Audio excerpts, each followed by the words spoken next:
दोस्तों इस वीडियो में बात करने जा रहे हैं सीबीएसई के न्यू एग्ज़ाम पैटर्न की। बेसिकली ये सीबीएसई का न्यू एग्ज़ाम पैटर्न है जो उन्होंने प्रपोज किया है, जो कि 2026 से इम्प्लीमेंट करने की प्लानिंग चल रही है। तो बेसिकली मैंने आज 3-4 सोर्स से जितनी इन्फॉर्मेशन मिली उसी को मैं आपके साथ शेयर करने जा रहा हूँ। कुछ इन्फॉर्मेशन मैंने लिंक्डइन से देखा, कुछ इन्फॉर्मेशन मैंने गूगल पे भी सर्च किया और एक मनी कंट्रोल के साइट पे भी देखा, इंडिया टाइम्स पे देखा। 3-4 सोर्सेस से जो मुझे थोड़ी बहुत इन्फॉर्मेशन मिली उसी की समरी मैं आपके सामने पेश करने जा रहा हूँ कि आखिरकार सीबीएसई का प्लान क्या है और इनके प्रपोज एग्जामिनेशन पैटर्न में क्या क्या चीज़ें इंक्लूड करने जा रहे हैं। तो बेसिकली मैं यहाँ पे क्वेश्चन पेपर के बारे में बात नहीं करने जा रहा हूँ कि क्वेश्चन क्या कंटेंट करेगी। मैं सिंपल मैकेनिज्म की बात करने जा रहा हूँ कि इनका प्लान क्या है। तो देखिए उनका प्लान बेसिकली सीबीएसई का मेन एम है बच्चों पे जो स्ट्रेस होता है ड्यूरिंग द एग्जामिनेशन उसको रिड्यूस करना, बच्चों को थोड़ी फ्लेक्सिबिलिटी प्रोवाइड करना और अच्छे तरीके से इवेल्युएशन करना।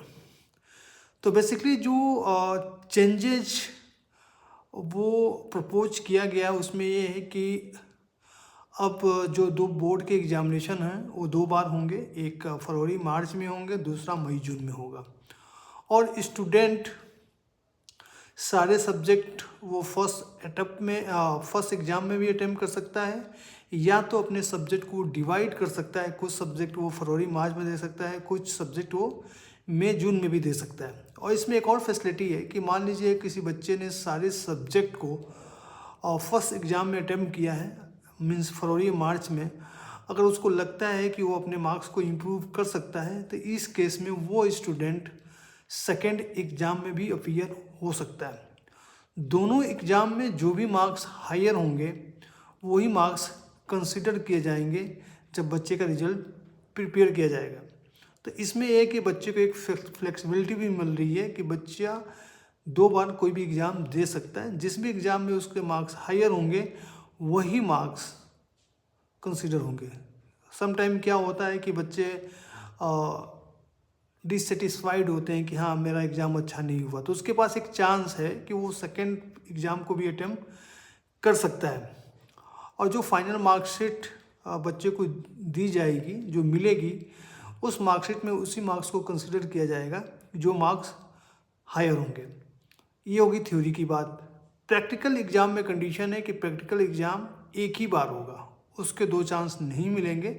प्रैक्टिकल एग्ज़ाम एक ही बार होगा और इसमें ये भी कंडीशन है कि जो भी बच्चा एग्ज़ाम के लिए एलिजिबल होगा उसको सब्जेक्ट पहले ही सिलेक्ट करने पड़ेंगे, बाद में वो सिलेक्ट चेंज नहीं होगा। मीन्स अगर बच्चों को लगता है कि सारे सब्जेक्ट वो फर्स्ट अटैम्प्ट में ही देगा या फर्स्ट एग्ज़ाम में ही देगा तो उनको अपनी चॉइस बतानी पड़ेगी। या अगर वो उसे आता है कि बच्चा कुछ सब्जेक्ट फर्स्ट अटैम्प्ट में दे, कुछ सेकेंड अटैम्प्ट में दे, तो वो भी पहले ही बच्चे को इन्फॉर्मेशन सबमिट करनी पड़ेगी। बाद में ये चीज़ें चेंज नहीं होंगी। ऐसा नहीं है कि एग्ज़ाम शेड्यूल आने के बाद बच्चा डिसाइड करे कि नहीं मैं इसको चेंज कर लेता हूँ, इसको फर्स्ट में कर लेता हूँ, उसको सेकंड में, तो ये पॉसिबिलिटी इसमें नहीं है। अब बात की जाए तो इस तरह के एग्जामिनेशन पैटर्न का बेनिफिट क्या हो सकता है। तो देखिए पहला बेनिफिट यही है कि बच्चे को 2 मौके मिल रहे हैं किसी भी सब्जेक्ट को पास करने के लिए। उसके पास 2 मौके हैं अपने मार्क्स को इम्प्रूव करने के लिए। मीन्स अगर फर्स्ट एग्ज़ाम में उसको अच्छा नहीं हुआ तो वो सब्जेक्ट एग्ज़ाम में बैठ सकता है। और नेक्स्ट फ़ायदा क्या है कि मार्कशीट में जो भी बेटर परफॉर्मेंस होगी उसी को कंसीडर किया जाएगा।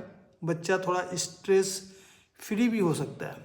ओके, अब अगर इसमें चैलेंजेस की बात करें तो जितने बेनिफिट है उससे कहीं ज़्यादा इसमें चैलेंजेस है। अगर हम पॉइंट करें टीचर के पॉइंट ऑफ कंसर्न से या स्टूडेंट के कंसर्न से, तो देखिए पहला क्या है कि एक तो एग्जामिनेशन का ड्यूरेशन आपका बढ़ गया।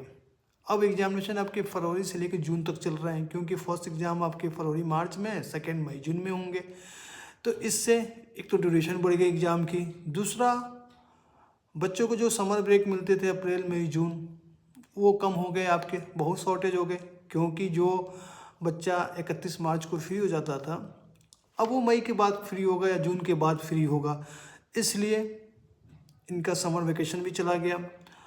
टीचर्स को वर्कलोड बढ़ गया, क्योंकि टीचर को जहाँ पे कॉपी एक बार इवेलुएट करनी पड़ती थी, अब उसको 2 बार करनी पड़ेगी, क्योंकि कुछ बच्चे फरवरी मार्च में भी अपीयर होंगे, कुछ जून में होंगे, तो उनकी भी कॉपी चेक करो, उनकी भी कॉपी चेक करो। हो सकता है कि कुछ बच्चे जो फर्स्ट में बैठे हैं वो सेकंड में भी बैठ रहे हैं अपने परफॉर्मेंस को इम्प्रूव करने के लिए, तो इस केस में टीचर का वर्कलोड बढ़ जाएगा। पेरेंट का भी स्ट्रेस बढ़ेगा कि बच्चा 3 या 4 बार एग्ज़ाम अपीयर हो रहा है।